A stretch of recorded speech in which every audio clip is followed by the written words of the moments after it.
This video is brought to you by Grim Hollow Monster Grimoire, who's currently on its last week on Kickstarter. This is it. 7 days left, so if you haven't pledged yourself already to the world of the dark grim horror, then you need to do it now. A monster book with over 400 creatures of dark design, each with their own loot drops, history check disease, and of course, incredible, beautiful art.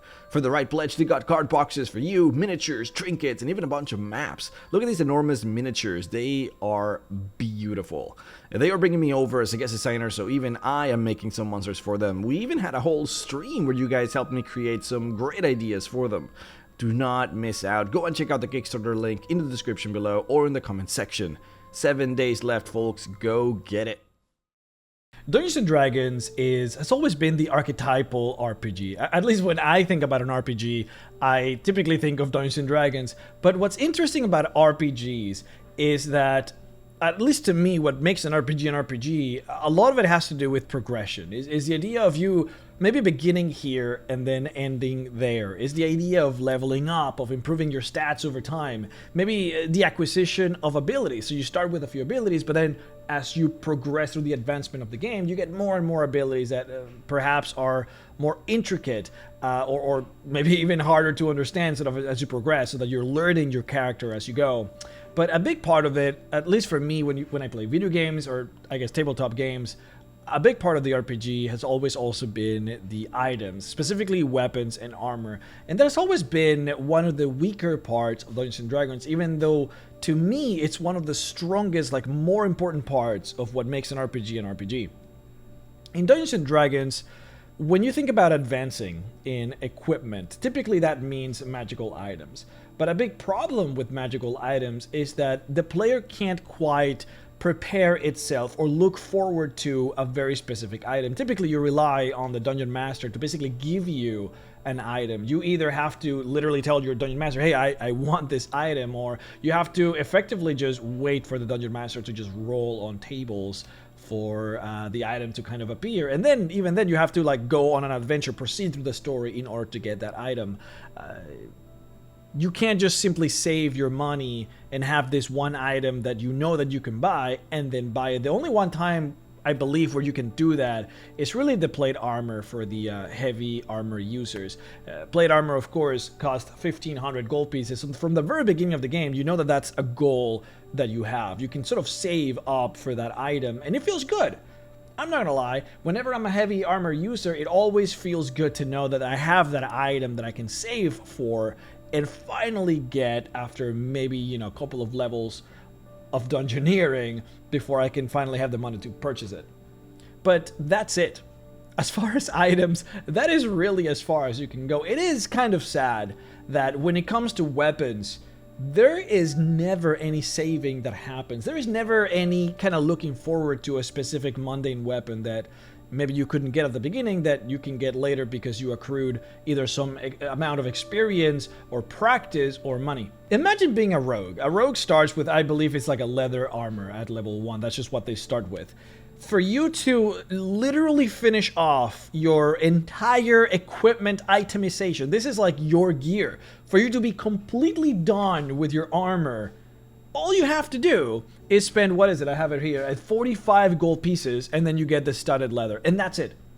You spend 45 gold pieces, and you're literally done with armor. I mean, I guess it could be until the rest of the game, or until the DM basically decides to give you a studded leather +1, which may literally never happen. There are tons of adventures in 5th edition, like the actual book modules, where there isn't a studded leather +1 in the entirety of the game. But you know what's even sadder than that? Is that if the DM plays the game as he is supposed to, effectively just like rolling on tables, or just kind of letting the game happen depending on what the book says, it is possible and quite comedic, but maybe in a sad way for the rogue, that after he's working so hard in the adventure, going through the story, going through dungeons, and basically just waiting for any kind of improvement on his armor, that the game will, instead of giving him a studded leather +1, that instead he might get a padded armor +1. Padded armor +1 is it's light armor. Nobody uses it because it's literally useless. But it's effectively 1 AC lower than studded leather, but it gives you disadvantage on stealth, I believe. It is trash. But it is possible that you can get that +1 and have it literally be worse than studded leather, which you can buy for 45 gold pieces. Like, how is that sensical in any way? It is so tragic that you can have plate armor that you bought yourself, and then finish off a dungeon, get splint mail +1, and have that be just simply the same as your plate armor. The armor design in Dungeons & Dragons is very weird. It makes sense a little bit when you're, I guess, doing heavy armor, because the disparity between the prices of the armor is so great that it gives you something to look forward to, something that you can actually strive for. It feels good, to be honest, to like save up for that, 750 gold pieces or whatever it is to buy your splint, and then save 1500 to get your plate. It does feel really good because it's something that you can work towards, something you can save. But the other classes don't quite have that, especially not light armor, which is so sad that they literally just have nothing that they can work towards. I at least like the way that meteor armor sort of goes about doing it, where, I see I have it right here, the breastplate and the half plate. So the breastplate has 1 less AC than the half plate does, but it doesn't have this advantage on stealth, which means it actually allows for the player to make a decision. Hey, should I, maybe I don't need stealth. Maybe my character is not stealthy, so hey, you know what? I'm gonna go for the half plate. It'll give him more armor. I'm fine with that. It's a trade-off. I love the idea of trade-offs. It's sad that heavy armor and light armor don't have trade-offs. It is sad that light armor doesn't have anything. And it is sad that medium armor doesn't really have something that you can truly save for a big chunk of the game in order to get, because quite frankly, like, breastplate is only 400 gold pieces. You're gonna get that really quickly. The reason why these issues with armor happen in the first place, I believe, is simply just because there's only one stat that you have to worry about, and that is armor class. When it really comes down to it, the armor with the highest armor class is just going to be better than the rest, and that's just a fact. There's only one stat. That happens when you only have one stat. If we had 2 stats to worry about, then there would actually be more back and forth. There would be decisions that one had to make. There would be an actual philosophy of whether or not my character maybe believes that he should worry about this rather than that. Like, for example, if there was something like magical armor rather than just normal armor, then you would have to worry about the idea of just like, hey, well, maybe I want to have more of this type of armor than that type of armor. That creates decisions. Decisions are always good, in my opinion. Now, weapons are a little bit different because there are actually more than just the one stat for weapons, right? Weapons typically have like different damage values. They all do different types of damages. You really don't get access to all types of weapons. Small characters cannot use heavy weapons, right? There's just a lot of factors that are kind of involved in here. But a big problem that I think really exists within the weapon categories are that a lot of weapons are just literally just the same. Why is a Morning Star and a longsword and what is it, a warhammer, why are they literally just the same? The longsword and the warhammer are literally, they have the same stats, they have the same abilities, both are versatile. They effectively cost this. I think they cost the same. They literally cost the same, yeah. So there's no difference between them other than the fact that one deals bludgeoning and the other one deals slashing. But that is a difference. But is it really though? Is there a difference that actually matters in the game? No, it really doesn't. Like, it might matter against like skeletons. It might matter if you're fighting like a flame skull or something where you don't want to use like piercing, for example. That can happen. But that is just so rare. Like, realistically, how often does it happen where you find yourself in a situation where you say, oh man, I wish I would have chosen the Morning Star instead of the Longsword? Like, that literally never crosses anyone's mind. Like, that just doesn't happen. What's particularly tragic too is that the weapons, like specifically like a Warhammer and a Longsword, they are used for completely different things. I mean, just imagine yourself using a hammer versus using a longsword. The way that people would go about using those weapons would be entirely different. Have you guys actually seen what a warhammer does to plate mail? If you go and strike at a big chunk of armor and you manage to dent that armor, which would happen, the dent would actually pierce your skin, which would be not just very painful, but as you would be moving then with that that armor piercing your skin, it would continue to create more and more damage the more you move. Like, that's something that actually happens. That's why hammers are so good against heavy armor.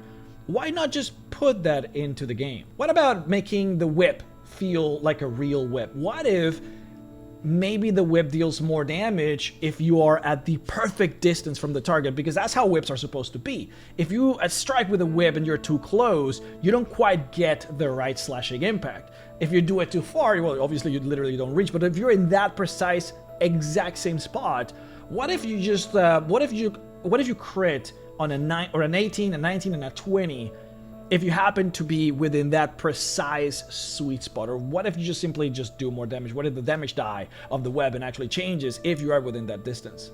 What if daggers just have a better critical chance? What if they always just crit on a 19 and a 20, right? When you think about using a weapon like a dagger, you typically are always getting the maximum benefit of the dagger. If you use something like a longsword, for example, the range between the type of things that can happen when you're using a longsword is actually quite great. You could either just barely scratch an enemy, you could maybe give him a really good slash, or you could literally just cut through the bone, just break bone, and just sever a bunch of different organs as you just manage to completely slash off the belly of a character. The range of possibilities on a longsword strike are actually quite huge, whereas with a dagger, as long as you're stabbing someone, you're kind of getting the benefit of the dagger. Like, the benefit is always going to be the same. So it makes sense for a dagger to just basically just crit all the time, or crit a lot more often. Whereas, imagine something like a scythe. Scythes? They're so hard to use. You're probably always just doing glancing blows with a big, just cumbersome scythe. It's probably really hard to use, yeah. But if a scythe crits, could you imagine how that would look like? A scythe critting to me just basically implies that you just get your arm just chopped off. Like, that's it. You get disemboweled. The crit from a scythe just feels like it should be way more impactful than, for example, a crit from a pike. Why not just make it so that instead of just doubling your die with a scythe, you triple it? Or hell, just quadruple it. It would make sense. You can make the damage die, the normal damage die of the scythe, just be kind of lower, but just like dramatically increase the critical chance of the weapon. That would make the weapon, I don't know, interesting. It would make it unique. It would make it special. See, I don't like the idea that maybe like the whip is just like, oh, it's just like a normal weapon except that it has range. No, that's what a spear does. I'm okay with the spear just being a normal weapon with range. That's kind of what it does. But what if you just make the whip just feel whimsical? What if you can grapple with the whip almost like for free? You may have a thing where instead of dealing damage with the whip when you attack, maybe you just get a free grapple. Anything would make it more flavorful. Now, ironically, like, this was not really the main topic of the video. These are just things that I've been thinking about. Just kind of how would I improve these systems, the weapons, the armors. Like we just talked about the weapons. Like it seems to me very simple how one would go about upgrading the systems, changing the values for crit, changing the values of attacks, adding more special properties to the weapons. I mean, like, this is the RPG. The RPG is the weapons. This is what you're going to be using with your character for the entire game. And this has nothing to do with magical items, by the way.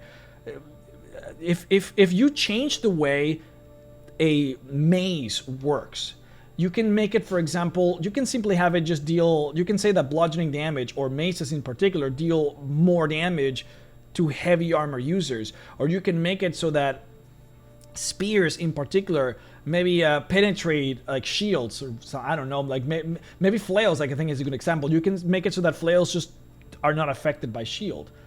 Those special attributes that you add to the mundane versions of the weapons would then carry on to the magical versions of those weapons.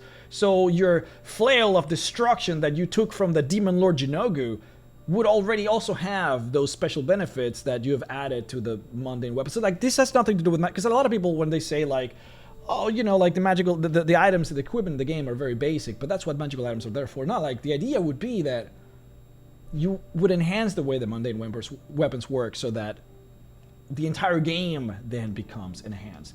I think it's worth it. Fixing armor, I think, is a little bit tricky. The simplest way of doing it, in my opinion, would be to basically just add an entire difference table that would literally just be materials, like different materials that you could make the already existing armor of, and how it would effectively change that armor. So you could have something, for example, like instead of just using like deer leather or cow leather or whatever for studded leather, you could have, say, owl bear leather. So you would have a table that says like, all right, well, this is what happens when you make studded leather with owl bear skin. And it could, I don't know, it could be anything, but like, let's say that it just makes it so that it's something silly, like your stealth checks are just better, or maybe your stealth checks are worse, but you get resistance to fire and cold.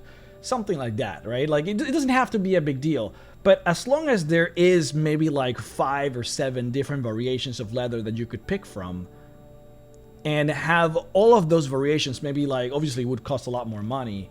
Maybe each of those variations would have their own very specific requirement for your gold, maybe something like 1,000 gold pieces, but like just having that in the game would, one, allow for the players to have something to look forward to, something that they could save. Because there isn't, if your DM doesn't like putting magical items in the game, there just isn't a reason to have money. That's a big problem, especially when players tend to just get magical items through dungeons, right?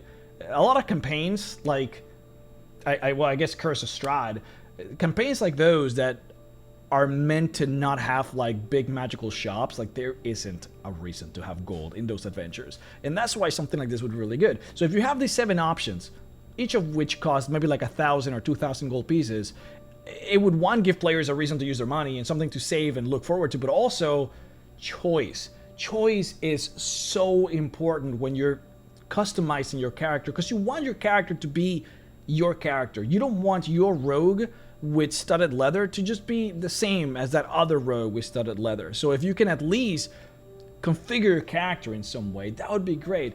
And if you have this selection of 7 different materials that you could make the armor from, and those materials, you know, each of them could be more esoteric than the last. So you could have like owl bear, and you could have purple worm. It doesn't matter. You could have all kinds of things.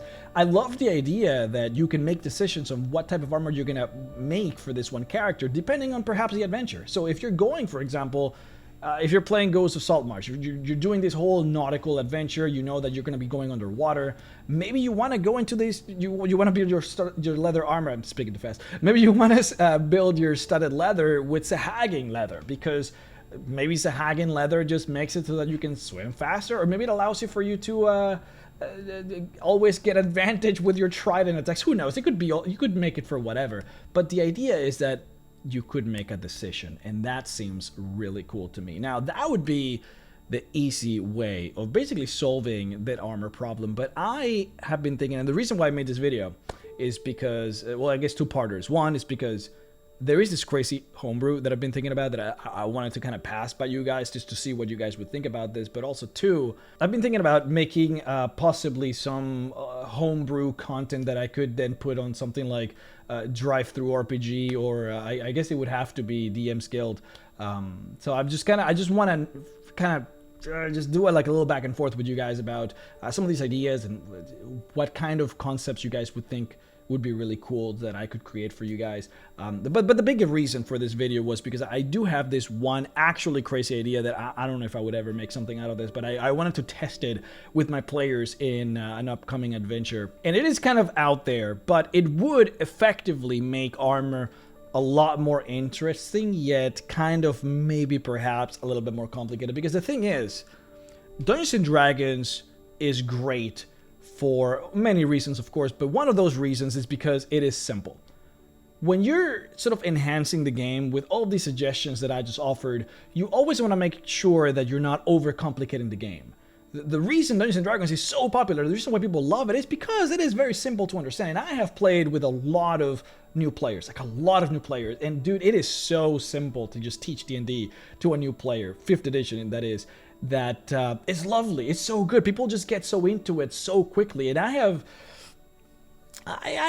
read 2nd edition Pathfinder, and man, that I don't know what's going on there. There's just so much in there. And D&D, simple. Love it. Those suggestions that I offered for the weapons and for the armor, like, those are simple suggestions that would enhance, would add depth into the game without necessarily making the game more complicated. And that's why I think those suggestions are great. But they're also very they're pretty straightforward. It didn't require much for me to come up with those concepts.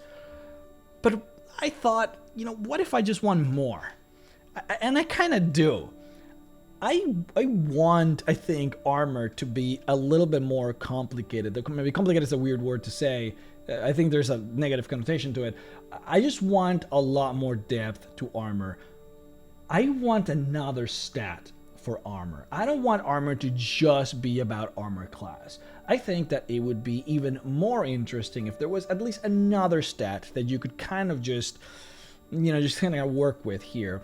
And the obvious thing might just be to kind of go back to 3rd edition, Pathfinder, and use something like forms of different magical resistances. So for example, you could have something like, if you have plate armor, you could have different types of plate armor, some of which simply just gives you armor class, like AC, but then others might give you fire resistance.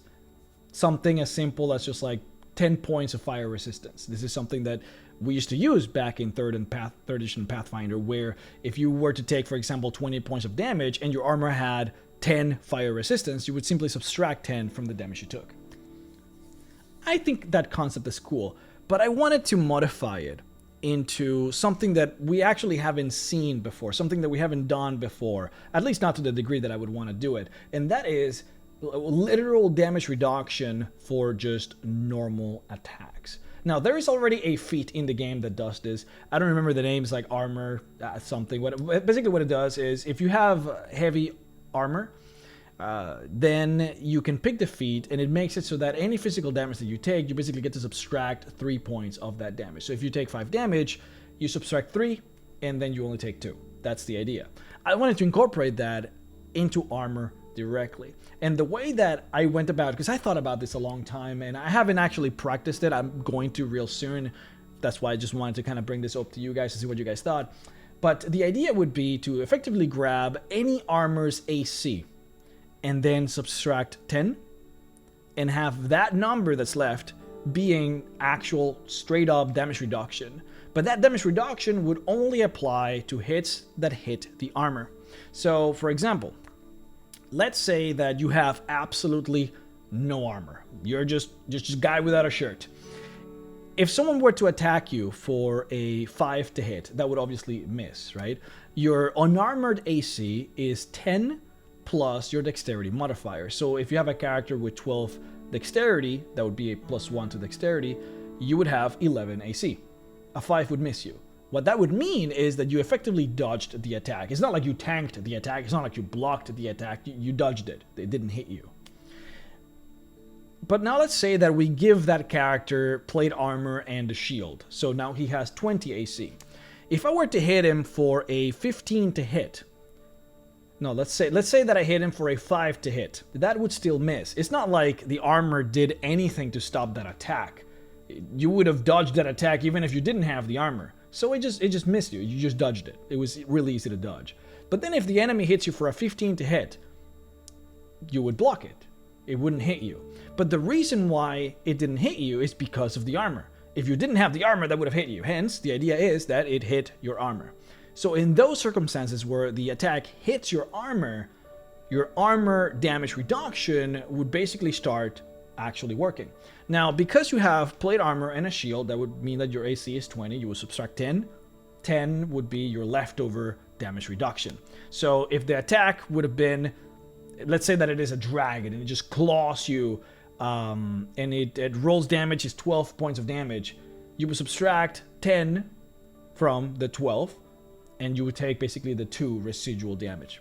This form of damage reduction would work with virtually anything that gives you AC.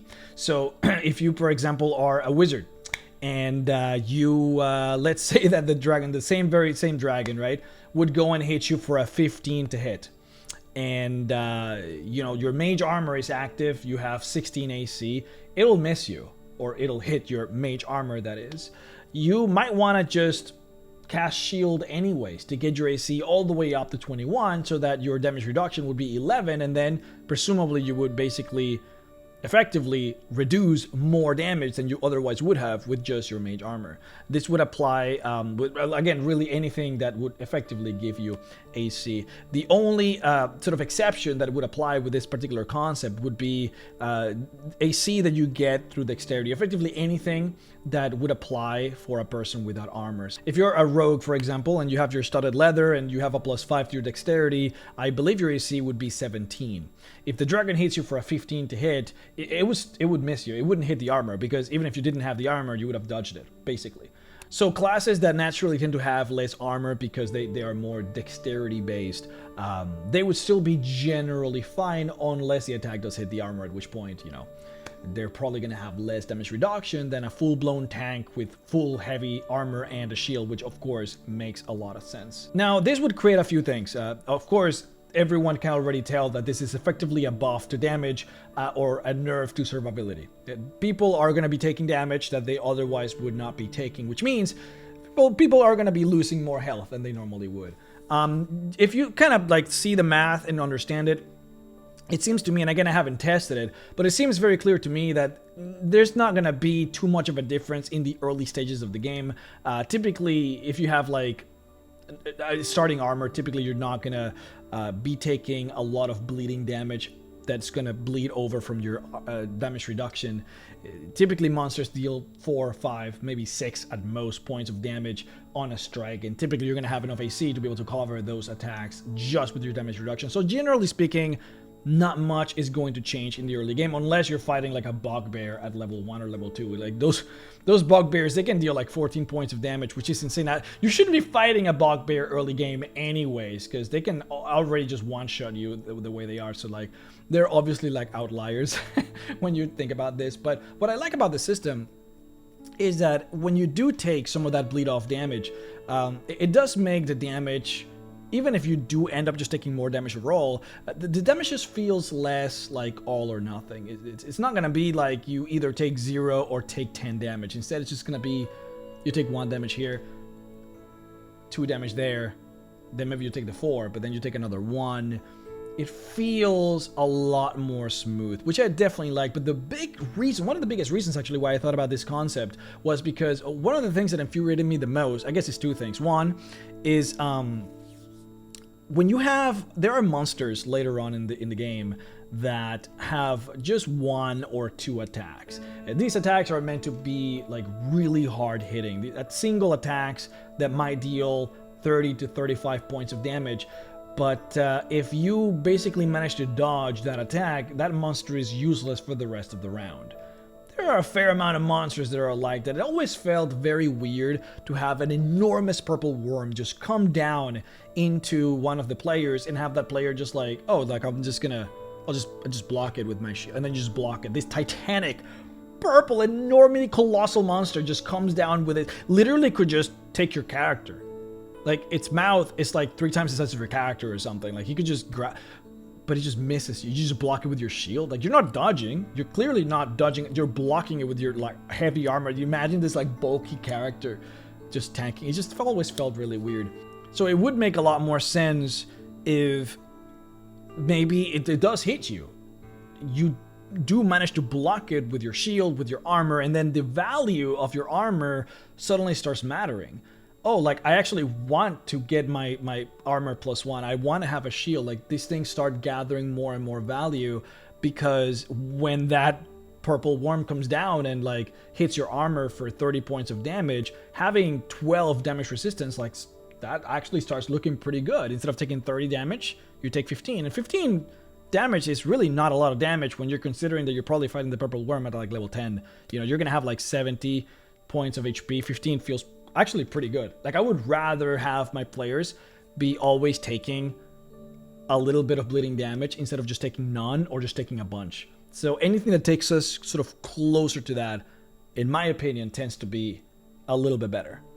The other thing too is, you know, a lot of players, and this is not necessarily something like too bad because you as a DM can work around this, but there are many classes in the game that can kind of just break the game with the amount of armor class that they can get. So we're talking something like The Forge Cleric, I think, is a great example, where the Forge Cleric can, I think they just get an automatic +1 to their AC as long as they're wearing heavy armor.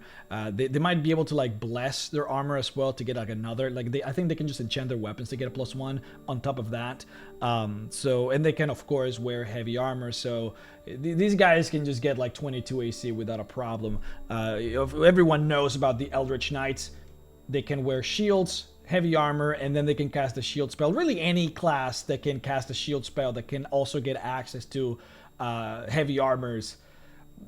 I'm sure that you guys have felt the pressure of those characters and how difficult it can be sometimes to challenge them with physical damage. You can of course just throw spells at them. There's tons of ways, tons of things that you can do in order to challenge them, but it is kind of sad that as a DM, I have felt that pressure of like, oh man, like I rolled on the table for magic items.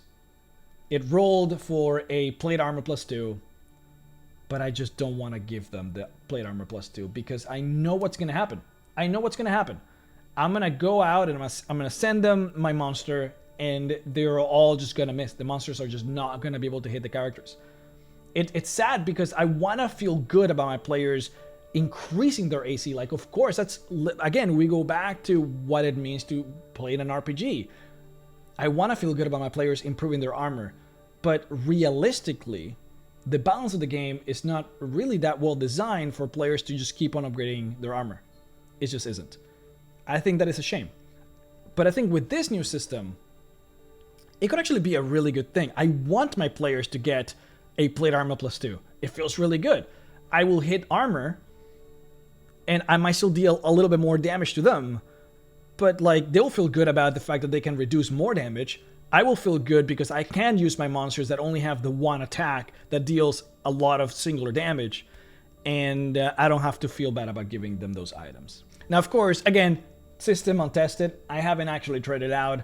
I might try it on my next adventure, and I'll let you guys know how it actually practically works, but I want to know what you guys think about this. The whole video was just a rambling mess just to get to this part. I'm really curious about what you guys think because itemization is so important, and I think it is a shame that we basically just kind of push it towards, oh, but that's what magic items do. Magic items are supposed to solve that. I want these things to be part of the basic package of the game. These things should have been part of the player's handbook. People from the beginning, when they are creating their character, they should be able to look forward to all the different types of weapons and what they can do. Oh dude, no, I built my character to be very eccentric, so of course I'm gonna go for the whip, not just because in the flavor of the mind the whip feels kind of eccentric, but because the actual playstyle itself is eccentric. Oh no, I wanna be I don't know, a Warhammer user because I wanna be able to, maybe I wrote in my backstory that like I've always tried to like destroy, I don't know, like you can find whatever reason for things, but like if every weapon was unique and felt truly different from the other, I think that would be a lot better. If we all had choices for what type of armor we could wear, instead of just like, oh, well, I'm a heavy armor user, so I go for the plate armor, or I am a rogue, so I have no choices. That's a shame. There should be options. Let me know what you guys think. I don't do these videos very often, but I guess if you guys like them, I might do them more. Let me know what you guys think, and thank you for watching.